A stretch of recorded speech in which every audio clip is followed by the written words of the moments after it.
Halo Sobat Bola, apa kabar? Semoga semua dalam kondisi Baik, sehat selalu. Amin ya. amin. Timnas Indonesia U20 sudah menyelesaikan laga keduanya melawan Selandia Baru dan hasilnya 2-1 kalah. Iya, Bro, betul. apa nih? Ini kekalahan ini jadi kejutan gak nih, Bro?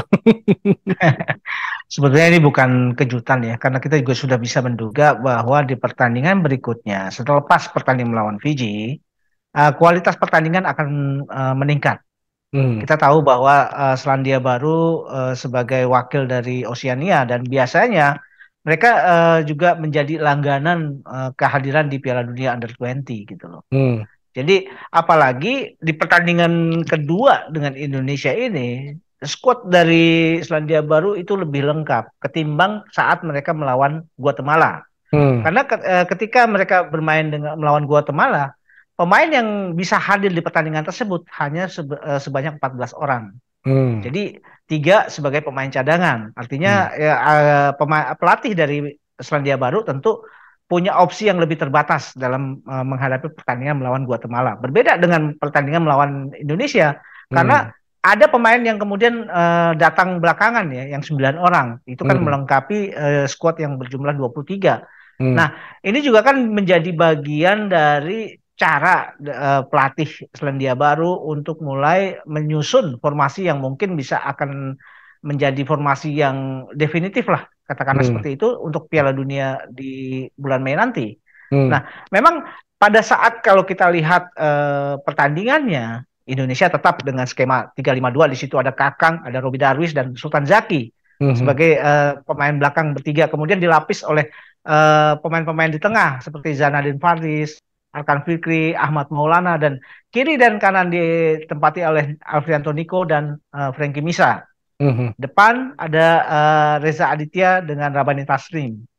Sebetulnya kita kan punya ekspektasi yang besar ya melihat penampilan Reza Aditya di pertandingan melawan Fiji. hmm, Cuma sayangnya di pertandingan hari ini bukannya hari Reza Aditya, hmm, bukan juga harinya siapa? Robi Darwis ya. hmm, Karena di pertandingan di babak pertama, Robi Darwis beberapa kali melakukan blunder ya.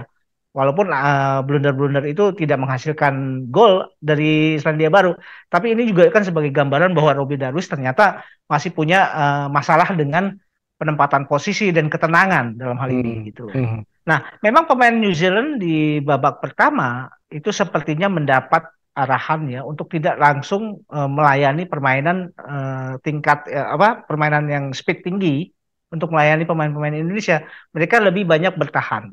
hmm, Terutama sekali sepertinya mereka juga mencoba mencari atau melihat alternatif bagaimana dengan gaya bermain bertahan melawan tim-tim yang memang punya agresivitas yang tinggi. Dan hmm, itu memang berhasil dilakukan oleh New Zealand hmm, karena organisasi pertahanan mereka tidak pernah terpancing untuk maju ke depan. Tetap hmm, mereka melakukan apa zonal marking yang ketat walaupun di sini ada fungsi-fungsi dari pemain gelandang bertahan dan striker mereka yang berusaha untuk melakukan pressure hmm, pressure marking ya. Tapi hmm, itu juga tidak terlalu intens mereka lakukan. Sehingga di babak pertama terlihat bahwa organisasi permainan, agresivitas permainan itu Indonesia lebih punya peluang sebetulnya. hmm, Ada peluang dari Arkan Fikri, hmm, dari Frankie Misa, dari Kakang Rudianto yang semuanya juga gagal sayangnya ya. hmm, Frankie Misa kena Mister Gawang, Kakang bisa diblok oleh kiper dan Arkan Fikri bolanya melambung ke atas Mister. hmm, Nah, itu juga kan sebagai gambaran bahwa pemain-pemain Indonesia di babak pertama itu secara tim bermain lebih baik. Bahkan kalau secara jujur dari dua babak ini pun kita juga masih menilai bahwa permainan Indonesia lebih punya peluang sebetulnya. hmm, Nah, sayangnya kekalahan Indonesia itu terjadi akibat dari kelalaian-kelalaian aja gitu loh. Bukan dari sebuah skema permainan yang hmm, dibangun dengan rapi oleh New Zealand. hmm, Sebagai contoh, gol pertamanya New Zealand. Ini juga terjadi karena Alfrianto Niko itu agak terlalu maju, sementara ada transisi permainan dari New Zealand yang membangun serangan dari arah kiri, dari arah kanan pertahanan Indonesia. Alfrianto Niko yang seharusnya dalam skema permainan transisi, dia harus juga membantu Kakang. Ini telat. gitu loh. Hmm. Sehingga Kakang hanya tidak ada yang mengcover, pemain New Zealand bisa mengirim umpan ke depan gawangnya Cahya Supriyadi, yang juga Cahya Supriyadi dalam pengambilan keputusan juga masih agak salah dalam hal ini ya. Karena Hmm. ternyata blok bola yang dilakukan oleh Cahya Supriyadi justru mengarah ke tubuh pemain New Zealand, sehingga itu terjadi gol. Ya. Sedangkan gol keduanya New Zealand itu lagi-lagi juga bukan sebuah skema permainan, tapi adalah kelalaian dari Sultan Zaki dalam hal ini. Sultan Zaki yang mendapatkan bola dan sebetulnya dia tidak mendapat pressure apa-apa. Dia berusaha membuild up serangan, cuma bolanya nanggung, di-cut oleh pemain New Zealand. Ya. Transisi telat, akhirnya terjadi gol. Nah, Ya.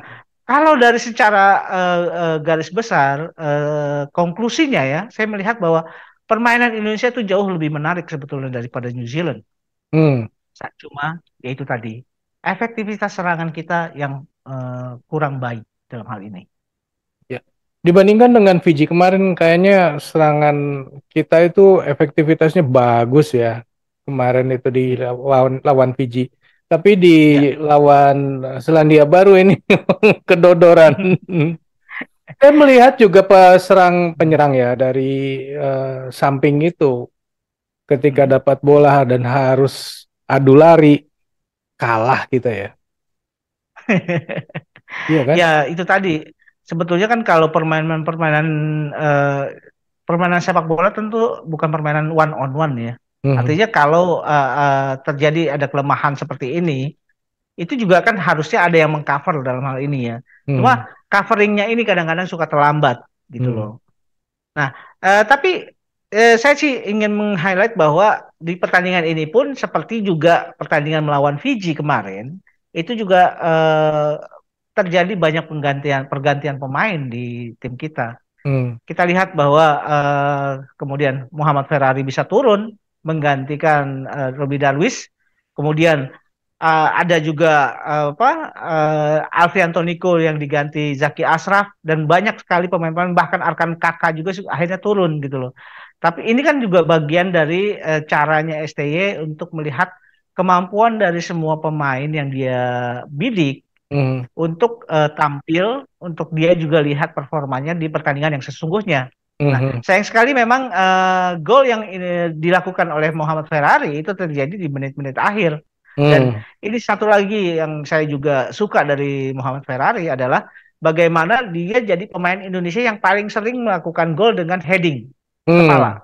Hmm. Nah, karena Muhammad Farari juga tingginya dibanding back-backnya pemain Selandia Baru itu di bawah eh, ini ya, lebih pendek lah katakanlah. Hmm. Tapi bagaimana dia mengambil timing lebih tepat dalam mengambil keputusan untuk mengheading bola ketimbang Hmm.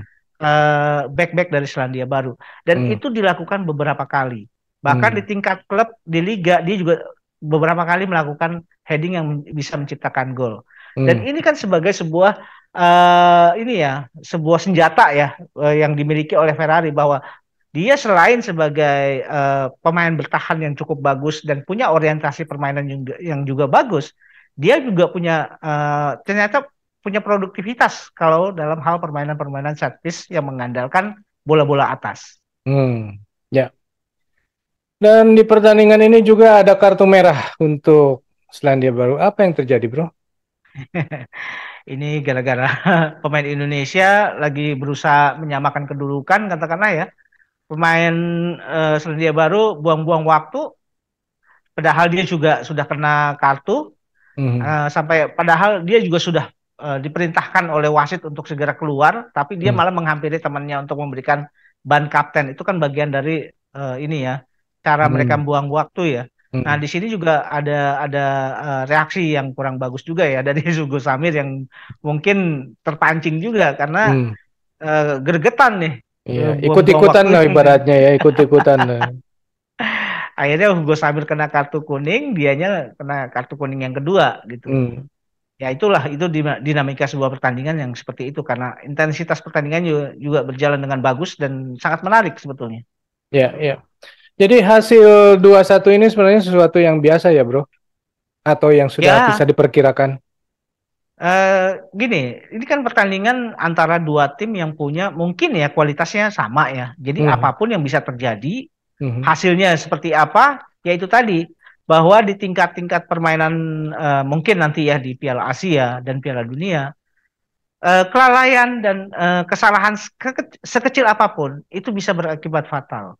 ya, Dan ini terbukti bahwa kesalahan yang sebetulnya ya ini ya kesalahan yang sebetulnya itu bisa dihindari, ternyata itu bisa terjadi gol.